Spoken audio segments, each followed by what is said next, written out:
Welcome to CompTIA Security Plus Certification. This is SY0-601 Complete Training Course. हम पूरा training course Urdu में या हिंदी में कर रहे हैं CompTIA Security Plus Certification के ऊपर.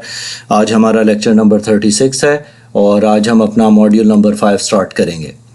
मॉड्यूल नंबर 5 जो है वो गवर्नेंस, रिस्क और कंप्लाइंस के ऊपर डिपेंड करता है. इसके अंदर जिन टॉपिक्स के ऊपर हम काम करेंगे इसकी 5 सब कैटेगरीज़ हैं, जिसके अंदर सबसे पहले आता है वेरियस कंट्रोल टाइप्स, फिर हमारे पास आता है रेगुलेशंस एंड स्टैंडर्ड्स, फिर हम बात करेंगे इंपॉर्टेंस ऑफ पॉलिसीज़ पे.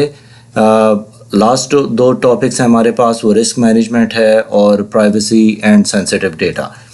नाउ आपका ये जो एग्ज़ाम है ये almost 14% of your exam material के ऊपर होगा, तो इसके बारे में भी हम सारे टॉपिक्स को कवर करेंगे. और इससे पहले के भी जितने भी हमारे टॉपिक्स हैं, जो भी मॉड्यूल्स थे, 4 मॉड्यूल्स, वो ऑलरेडी हमारे चैनल पे अवेलेबल हैं, आप वो वहाँ पे विज़िट कर सकते हैं. तो that's it for module number 5. Let's start it.